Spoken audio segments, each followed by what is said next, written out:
काय मग तुमची पण खिचडी अशीच होते का? एकदम मोकळी मोकळी आणि मस्त झाली ना आपली खिचडी. तर ही खिचडी कशी बनवली चला मी तुम्हाला सांगते. तर त्याच्यासाठी साबुदाणा भिजत घालायचा 5 ते 6 तास किंवा रात्रीच भिजत घालायचा. अशा प्रकारे भिजला गेला पाहिजे तो. मिक्सरच्या भांड्यामध्ये 9 ते 10 मिरच्या, तुम्हाला किती तिखट करायची खिचडी त्याच्यानुसार टाकायच्या. बारीक वाटून घ्यायचं.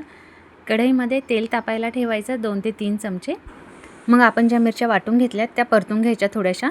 त्याच्यामध्ये साबुदाणा भिजवलेला आहे तो सगळा टाकून द्यायचा.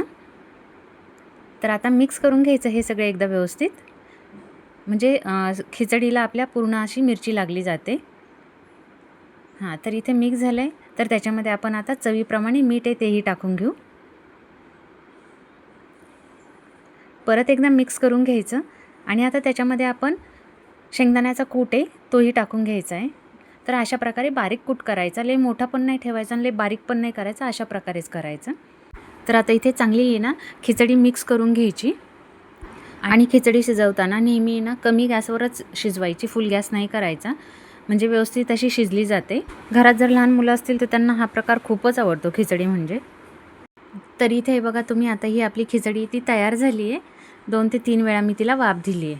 आता त्याच्यामध्ये बटाटे घालायचे. खिचडी जेव्हा शिजत येते तेव्हाच बटाटे घालायचे आणि ते बटाटे मी उकडलेले बटाटे ते बारीक कापलेत आणि मग त्याच्यामध्ये मिक्स करून घेतलेत. तर आता इथे आपली खिचडी ती तयार झाली आहे. एकदम सुसुटीत अशी तयार झाली, अजिबात चिकट नाही झालेली. अशी बनवली तर अजिबात चिकट होणार नाही. तर एका ताटामध्ये काढून घेऊ. तुम्ही पण सांगा तुम्हाला आवडली का आपली ही खिचडी. जर आवडली असेल तर ह्या एकादशीला नक्की तुम्ही ट्राय करा.